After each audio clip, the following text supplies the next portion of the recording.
Welcome back to Down the Track. We will be discussing the day four between India and England, the second Test match.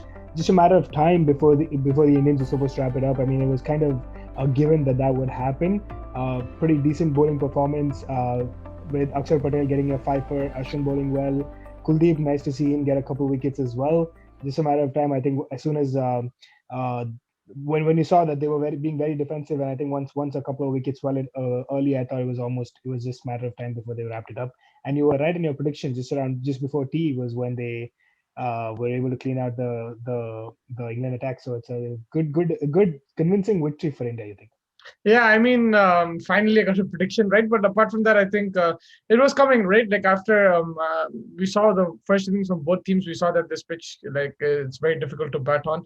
Although Ashwin showed that you can still bat on it, scoring a century, but I think day four, day five was going to get impossible. I knew that I won't go to day five. Day four, maximum T. That's what happened. India kept persisting, with that line and length. I think they were more consistent compared to the English spinners, whereas the English spinners picked up plenty of wickets as well, but they weren't as consistent enough. They bowled those few loose balls like we discussed, but India were a bit more, more accurate, putting more pressure, in that area where, a false stroke was going to be committed. And yeah, I think Akshar Patel, like he stepped up in Jadeja's absence. That he's that type of bowler, but to execute it is a different kind of thing. So he was very accurate. It wasn't just that he was bowling quick. He was bowling quick, but he was bowling in the right area, that good length. The ball he bowled to Joe Root, it took an extra bounce, but pitching it there is the key. And he pitched it there. Like he wasn't too short, he wasn't too full. He pitched it right where it was needed, and then the pitch does its trick. Like on these pitches, you need to still bowl well. Of course, it's going to assist you, and this was his type of pitch, but you still need to bowl that line and length. And he showed that. I think he was fantastic in the fourth innings. And yeah, apart from that, Rohit Sharma, I think, set it up. I think his innings was the difference in the end, because if you take out 160, or even if he scored like 30, 40 runs instead of 160, then India would have been 220, 230. And I think England would have been in the game, even though still it would have been difficult. But I think his 160 runs just took the game away from England. I think I completely agree with that. And then, I mean, of course, Ashwin's eight wickets in the game, and then the century as well. I think two dominant performances by India, and a lot of positives for India to take off of this game. But for England, if you think about it, there was no real serious positives. If you think about it, maybe Ben Foakes' wicket keeping and his batting in the first innings was good. The bowlers, like you said, were a little spread around a little bit, but then they probably want Jimmy Anderson back, and maybe consider as good as Ollie Stone was. I think Broad and Jimmy switch, and then it's a possibility you consider even Dom Best for Ollie Stone because of the spin that the pitches are producing. But I mean, probably not in the Ahmedabad test because that's probably going to be a little bit more because it's a pink ball test. So we'll have to see how that goes. But because they have the likes of Stokes who can actually be the second seamer, I think that they have a possibility to maybe play three proper spinners, and all three of them have been good. I think the Moeen Ali's performance also, like towards the end with the bat and picking up eight wickets, also was a positive for England. So some positives to take, but little bit more thinking for them to do than for India at this moment in time. But I think they're overthinking. Like, look at the changes in every game, like five changes, and now I don't know if you've heard, but Moeen Ali is going back. He's not going to be there in the next Test match. Bairstow is coming. Butler's already gone. Anderson Yeah. might come back. Like, I understand that. Look, that Anderson move. I understand that. Like a lot of people said, no, he should have played. He's your best bowler, but I understand that. Like he's 38. Like he can't play every Test match. It's not possible. Like you need him fit. And that pink ball Test match, you're putting your eggs in that basket. So fair enough. But you can't make 5, 6 changes every game. I understand it's the T20 World Cup. I understand it's COVID. Look, if they win the T20 World Cup like in India in October, then maybe this I don't know if even if they do, will this pay off? Because the World Test Championship is on the line. It's not like it's just a random Test series, right? Like you're playing for a spot in Lords, and England are well in that contest. Like if they win the series Yeah. by a two-game margin, they'll go through. So I don't understand the so much rotation. I understand one or two. Even India rested Bumrah. I'm fine with that. I have no problem with resting one or two players. But you're dropping one guy, he's going back home. It's a very extreme kind of rotation policy, and I think they just need to settle down a bit and relax, make one or two changes, because you can't keep making changes like that. Now, who's going to be the next spinner? Will it be Dom West? Then he has to adjust again. Moeen Ali already is getting the hang of it. He was expensive in the first innings. Then he came back in the second innings. He got the hang of it, but now he's going back home. Butler was getting the hang of it. He left out Bairstow's coming. It's going to take him time to settle. So I think they're overthinking it. They're thinking of too much. it might pay off in the future, but even if it does pay off in one end, it'll cost you in another end. So I don't know if it's worth it. Like I understand there's a T20 World Cup coming and stuff, but like limited amount of rotation doesn't need to be that much. Yeah, I think fair enough. That's a good point over there. Yeah, I mean, I don't know what their thinking behind it is, but whatever it is, it's a touch extreme. You're right about that. We'll see how it goes.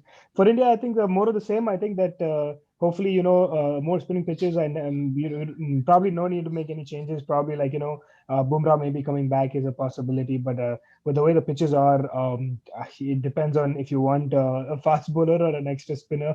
You really don't know about that. But of course, I mean, Ishant and Siraj, for whatever little they bowled well, I thought. And the spinners took the bulk of all the work. So hats off to them. Hats off to this Indian team, and more of the same for them. And just hopefully, we probably get to see some more similar cricket from them, and go on to win the series, hopefully. Yeah, and similar pitches. I'm going to be interested to see what happens in Ahmedabad because it's a new ground, new pitch. I don't know if they can make it a turning wicket from ball one. Like it's a new stadium, right? So I don't know what goes into that making of that pitch. What type of soil is going to be used? Is it like that red soil actually helps the spinners, but like in a new pitch, it's easy to like break down that pitch really quickly. So I don't know what's going to happen, but I'll be very surprised if there's a hint of grass or anything like that. Yes, India have amazing fast bowlers, but like that brings England back into the series, no matter what you do. Yeah. So I think it has to be like more of a turning track. Even that flat track, I don't think they're going to go for that. I don't know how they're going to do it because pink ball will move and everything, but I think more of the same they'll say from the curator. Because to be very honest with you, even if India lost the toss, I wouldn't be 100% confident that they will win, but I think they would have a much better chance because on these conditions, when it's turning, I think they have the skill set, especially the bowlers. Yes, their batsmen will get out here and there. You'll have the likes of Rohit Sharma scoring a good innings. Virat Kohli showed what he can do. Ashwin showed. So they do have that batting as well. But that bowling in particular, I think Ashwin on these pitches will be a cut above the rest.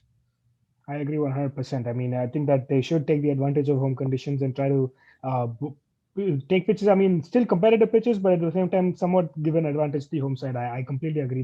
That's why it's a home series versus an away series. That's kind of what you need to do. But I think that more or less wraps it up. A week's break for both teams before the next match. But looking forward to it now. Yeah, no, 100%. I think that everyone's waiting for this. England, to be honest, have put all the eggs in this basket. This pink ball test. I think they've come to this tour planning for this test match. That first test match win was a bonus for them, but I think they're always confident going into this test match. India have played only a couple of pink ball tests. One was against Bangladesh, which they won. One against Australia, which they lost.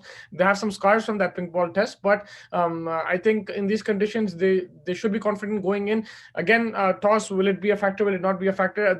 The key thing will be the twilight period between tea and dinner. I think that will be the key period, and then under lights, of course, how the ball moves and everything.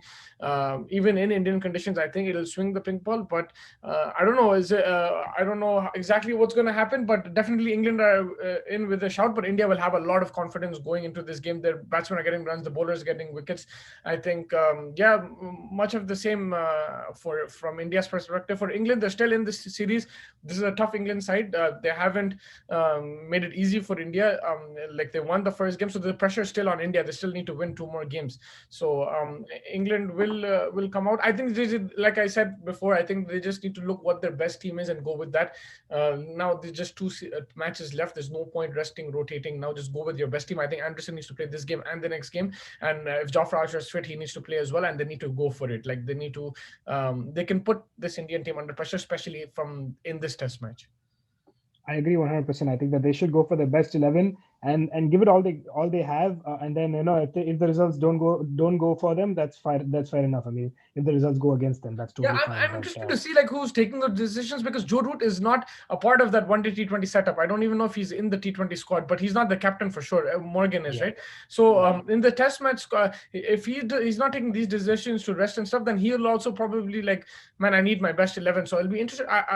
I'm interested to know who's taking these decisions, because it'll affect the captain as well, because he has has to change his plans every game, right? Like Yeah, one day has absolutely. Anderson open the bowling, one day has Broad. Okay, that's fine. But then you have a different spinner, you have a different batsman, you have a different wicket keeper every game. So as a captain, you have to keep changing your strategies, and you can't settle into one. Especially after winning that first Test match, you really don't want to make that many changes. To be very honest with you, India had to make a forced change. They got an Akshar Patel for thing, and they rested Bumrah. That's two changes. That's fair enough. Like you're making one like for like because of you need the improved showing with the ball, and then you need one guy rested because it's a long series. That's completely fine, but you can't make so many changes. And I'm interested to know that, and hopefully we get to see the best 11 from both sides in an exciting Test match. Absolutely, looking forward to it. You'd give Ashwin the man of the match or Rohit Sharma? Bro, Ashwin by a mile for me. I mean, after he made those runs, you can't argue with it. Yeah, I think it was very close, but I think the runs obviously tilted in his. It tilted. Yeah, 100%. Once he scored that 100, there's no way he's not getting the man of the match. Yeah. I think so hats off to him, but I think it was very close for both of them. Just by a shade, I think Ash picks it up over Rohit Sharma for by a shade. So the shot of the match.